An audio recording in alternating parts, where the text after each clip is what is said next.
Pemirsa, Menko Polhukam Mahfud MD mengungkapkan ada ratusan rekening terkait pimpinan Pondok Pesantren Al Zaitun, Panji Gumilang. Ya, rekening-rekening itu pemirsa sedang dianalisis oleh PPATK untuk mengetahui ada atau tidaknya pencucian uang. Selain itu, Menko Polhukam juga menyatakan BNPT akan mendalami dugaan afiliasi Pondok Pesantren Al Zaitun dengan Gerakan Negara Islam Indonesia atau NII. Pendalaman ini dilakukan karena latar belakang munculnya Al Zaitun. Sementara itu, pemirsa, Baris Krim Polri saat ini sedang menyidik Panji Gumilang atas dugaan penistaan agama. Apakah langkah yang tengah diambil oleh pemerintah atas berbagai hal kontroversial terkait dengan Panji Gumilang dan Al Zaitun ini, pemirsa, akan membuahkan hasil sesuai dengan yang mungkin terang benderang, Andro? Untuk membahasnya telah bergabung bersama kami ada mantan Kabares Krim Polri, Komjen Pol Purnawirawan Ito Sumardi, kemudian juga ada pegabat terorisme yang juga merupakan mantan anggota NII Komandan Mendemen Wilayah 9, yaitu ada Pak Al Haidar, dan juga ada pula hadir pengajar Al Zaitun, yaitu ada Pak Ahmad Sudirman yang nanti akan bergabung bersama kami. Pertama saya ingin ke Pak Ito Sumardi terlebih dahulu. Pak Ito, kalau misalkan kita lihat kondisi yang ada saat ini, kira-kira pendalaman ini apakah bisa mengungkap apakah memang jangan-jangan Al Zaitun ini akan terafiliasi atau ada bukti yang menunjukkan bahwa akan sudah terafiliasi dengan NII? Ya, baik Mbak. Mungkin ini pengalamannya Mas Haidar ya, pasti tahu beliau. Dan tadi saya kebetulan dalam PP Polri bertemu dengan beberapa teman dari BNPT, kemudian juga dari Densus ya. Tentunya Polri juga tidak akan diam masalah ini, karena ini kan sudah merupakan satu organisasi yang seperti negara dalam negara. Dulu saat saya masih berdinas, kita punya CD-CD ya, Kompakdis yang melihat ada pembayatan, ada pelantikan menteri-menteri, ya itu kan sudah boleh dikatakan merupakan satu tindakan yang makar. Kemudian sebelum saya Pak Susno juga sudah berhasil mempidanakan ya beberapa orang dari Al Zaitun yang kemudian dituntut dengan pasal makar. Sayangnya kan saat itu belum sampai menyentuh kepada pimpinannya ya. Padahal menurut keterangan daripada beberapa ex anggota NII, jelas bahwa Panji Gumilang selain yang bersangkutan itu adalah sebagai pimpinan Pondok Pesantren Al Zaitun, juga statusnya adalah sebagai pimpinan daripada NII KW 9. Nah, kalau dari aspek hukum yang jelas ini harus didalami. Memang saat ini ada kasus pidana yang sedang berproses. Kemudian juga saya juga membaca di beberapa media bahwa Gubernur Jawa Barat Pak Ridwan Kamil juga menengarai ya ada indikasi penggalangan dana yang dilakukan oleh Ponpes Al Zaitun untuk membiayai kelompok NII.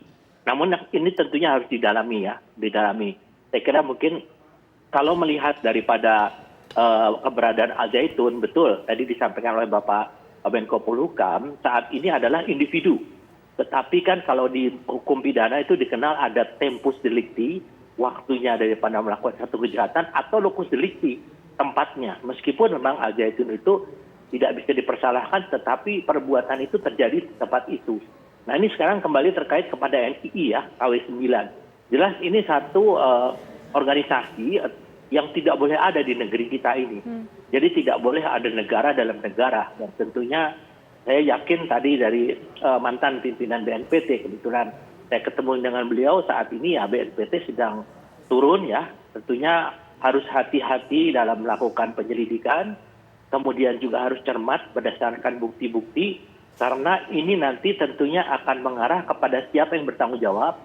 Dan orang-orang siapa yang ada dalam organisasi itu yang terlibat dalam penggalangan dana ataupun menyampaikan paham-paham ya yang sifatnya mungkin akan Pak Ito Sumardi ya, sifatnya radikalisme. Tapi kita harus menunggu ya Mbak Tisa, Mas Andro, kan ini pun kita harus hati-hati, proses pidana mesti berjalan. Dan kembali masalah penggalangan dana, sebetulnya menurut saya itu bisa secara efektif dilakukan apabila ada orang yang merasa dia mungkin diperas ya, kemudian dia merasa terpaksa memberikan sesuatu.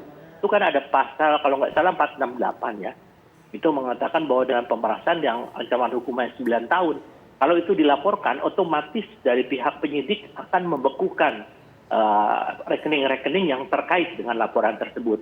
Nah, sehingga tidak ada lagi upaya untuk ya Pak Ito, sepengetahuan Bapak, kami ingin tahu mengenai sumber penggalangan dana ini. Baik itu asal anggarannya, kemudian uang yang sudah terkumpul yang diduga, kalau tadi penjelasan Pak Mahfud MD Menko Polhukam, jumlah rekening pun fantastis ini Pak, 289 rekening. Tidak bisa dipisahkan bukan dari penggalangan dana itu. Itu biasanya sumber dananya digunakan untuk apa itu Pak Ito Sumardi? Sepengetahuan Bapak.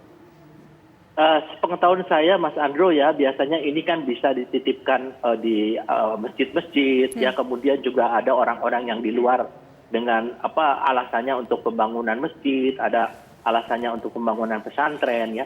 Tapi yang saya tahu ini kan ada infak, ya. Kemudian juga ada yang dikatakan sumbernya adalah dari APBN, ya. Kalau nggak salah 36,6%. Tapi ini kan harus dibuktikan, ya. Kalau memang APBN, apakah APBN itu diberikan kepada perorangan Saudara Panji Gumilang ataukah kepada pesantren dalam kaitannya dengan bantuan pemerintah kepada lembaga pendidikan, ya. Ini tentunya harus didalami dan menurut saya tentunya BPK juga perlu turun, ya. BPK perlu turun karena ini adalah dana pemerintah APBN dan harus dibuktikan penggunaannya, ya.